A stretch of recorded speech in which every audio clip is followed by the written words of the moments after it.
Hey guys, it's me. Today I'm doing the Beatles Rock Band Special Edition review. I'm going to review the hardware and perhaps the game itself, but let's start with the hardware.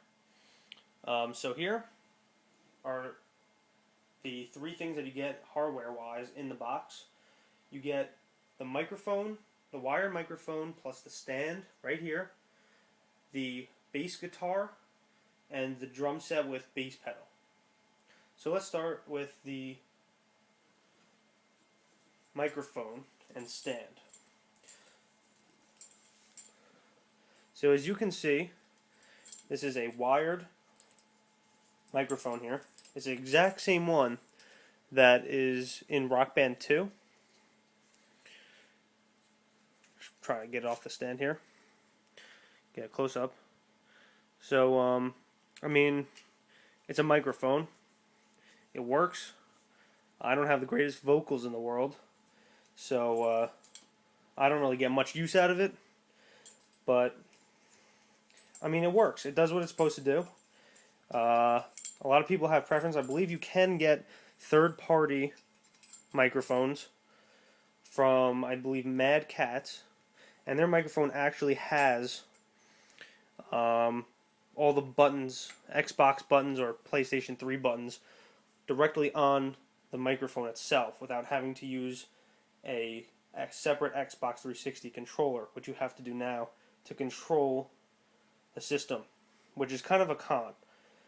Not the biggest deal. I don't really use it that much, but people who do use the microphone probably know what I'm talking about. You have to use the 360 controller to make sure that you're able to use the microphone. So here's a stand.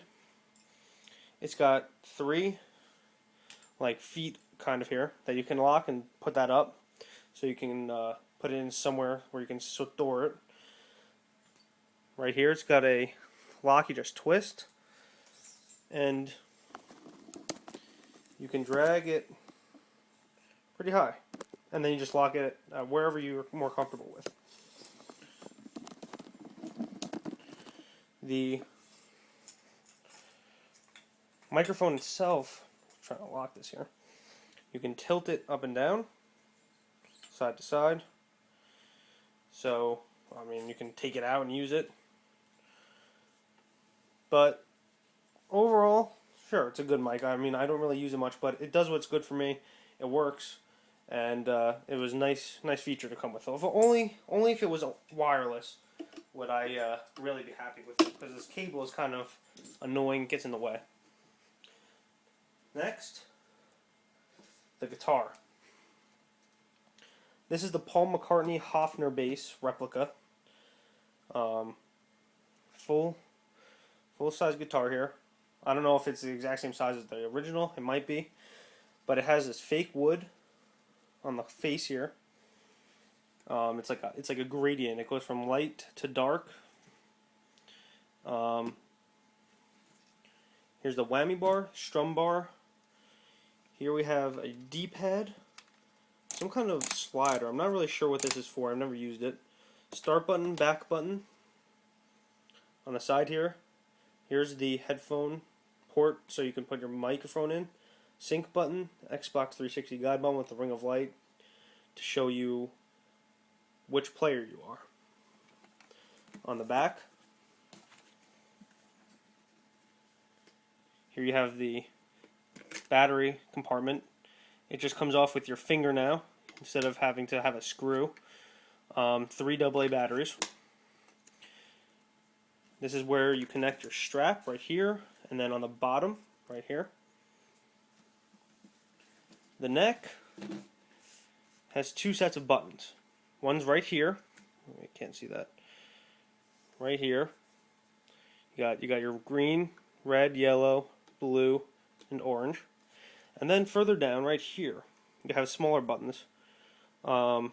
Same one, same colors, all 5 buttons. I never use them. They're too small for my hands. I'm just used to these larger ones up top here. But they do include them. The whammy bar, it's nice. I wish it was a little bit more difficult to push down. I wish there was a little more tension in the spring because it just seems a little weak to me, but that's alright. It does move around 360 degrees, so you can get it out of the way any direction you like. The strum bar. I had Guitar Hero 3, and the strum bar was very clickety-clackety, and it kept you kind of on bass or on tune with the song. But this, it's kind of mushy, as people call it. It works, and I don't really mind it, but it's a little wobbly, you know, and it's not really. It doesn't make any sound really, and you won't definitely can't hear it when you're using it playing the game. So I mean that's not the greatest strum bar, but it works. Now this is a wireless instrument, and overall I like it.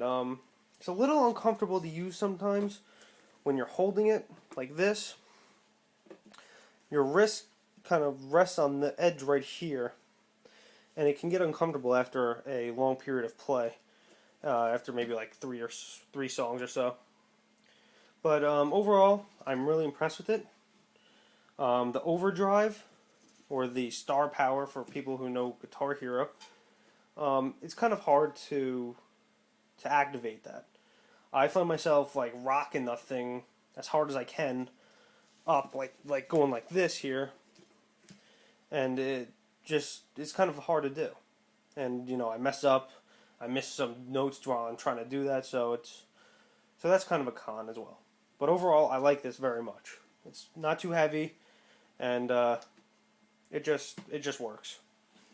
Now the drums, I get the most use out of these drums, out of all three of these instruments. See if I can get a close-up view here. Okay. So you got 4 drums, green, blue, yellow, and red. Right in the middle, right here. Probably can't see this, my phone doesn't have any zoom on it. But this is a Xbox 360 guide button. Start, back, D-pad, A, B, Y, and X buttons. Down on the bottom there. Let's see if I can bring this up. That's the bass pedal. It is made of plastic, but it has this metal sheet over it that says the Beatles on that. I think you can see that. So far, it's worked very well. Nothing wrong with it. Even though it is kind of hard for me, I don't know why. It's just I'm just not good with the bass pedal. Right. Trying to get it low enough so you can see. But right under here, you have your Xbox sync button and also the head port jack for the microphone. If you flip it around,